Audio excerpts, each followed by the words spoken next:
Other interesting business news, the Ford Maverick 2025 edition is revealed, but the price is going up quite a bit, going from 20,000 to 27,000, with some reports saying it is closer to 26,000.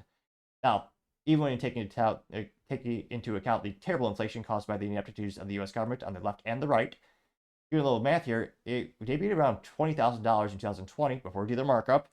And if you do the little inflation calculator, where you see how the government steals from us, it actually goes up to about $22,349.44 in terms of dollar value today, which is horrifying to think of how Americans getting screwed with their long-term savings. But I partially digress.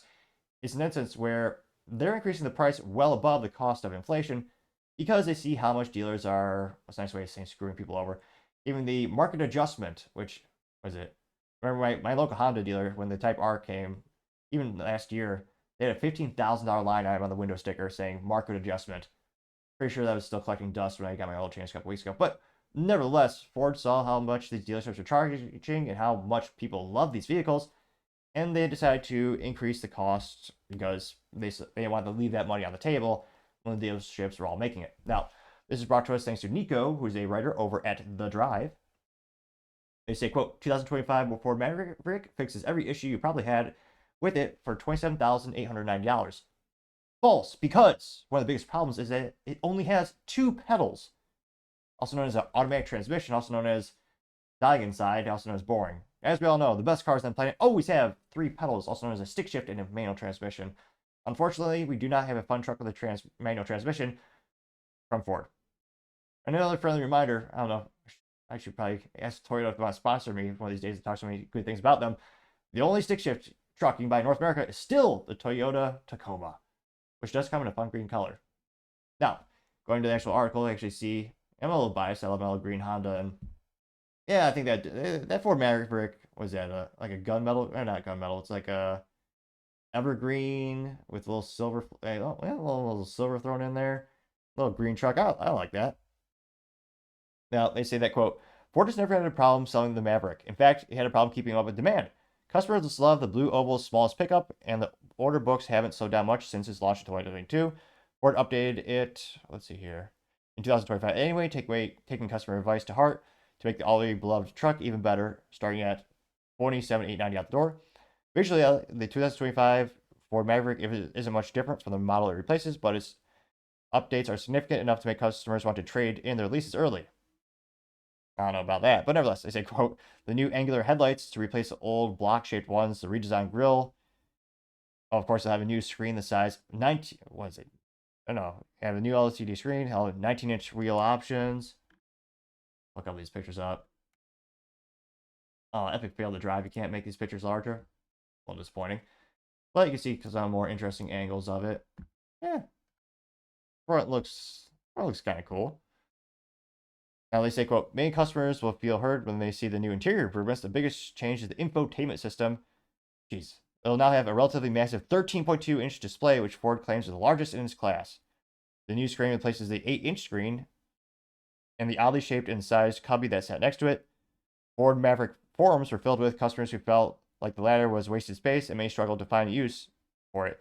But it's gone now, replaced by Ford's most advanced Sync 4 system, which is standard on all Mavericks. The new infotainment system is coupled with a new digital gauge cluster and replaces the old analog gauges. Aww.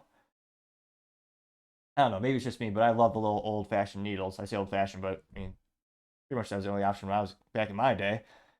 Now, looks like got a couple more. Have a little co-pilot, has some more LEDs, more lights thrown in there. See the interiors. Oh, to me, it kind of silly to have that massive of a screen, considering I thought the purpose was a low price point, work truck. Which again, you would want minimalist features. Heck, you'd want roll-up windows in that case. Then many truck owners I know do love that feature, because again, more things that you put onto a vehicle, the more things that can inevitably break and cost lots of money. They say that, quote, however, the biggest customer request, in addition to the all-wheel drive for the hybrid Maverick, one of the current Maverick's biggest selling point is the 2.5-liter hybrid powertrain, 42 miles per gallon in the city, but it's always been limited to front-wheel drive only. Now customers can spec out the Maverick hybrid with all-wheel drive and still get 40 miles per gallon city. Additionally, the hybrid is now available with the 4K towing package, which bumps its max trailer capacity up to 4,000 pounds thanks to the CVT. Okay, manual transmission. It's more fun. The current Ford Mavericks Tremor off-road package has now become its own model, just like the F-150, which is smart. That's where you could, just like the Ford, what was it, the Raptor, charge more money, extra features, more profit, and the enthusiasts gobble it up. They love it. It's a cool thing. See a couple more pictures. They got a little power supply there in the back of the truck. So it's sad. It's a little disappointing to see the price point increase. Granted, I'm sure the market will pay for it. I mean, people love these little things so much. They couldn't even keep them in stock for most of the time. And the dealerships are killing it, so to say. And it's sad because some people, I mean, the whole point is a cheap, fun truck, and yet some dealers mark it up to the point where it's just prohibitive.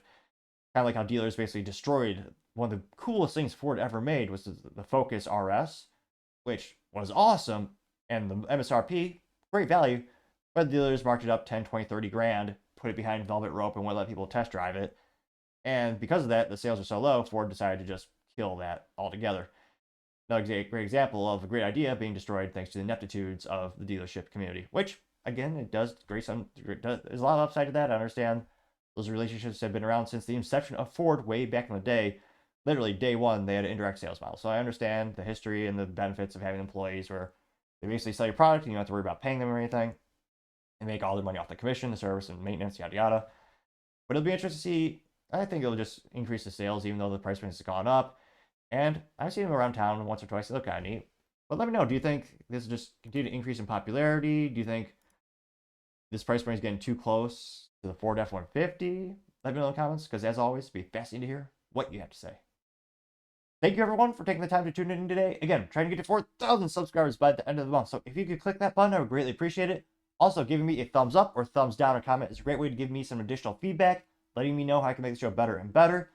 Lastly, don't forget to take the time to tell your family, tell your friends, tell your coworkers, heck, tell your enemies, tell anyone and everyone. Just stay safe, fight the good fight.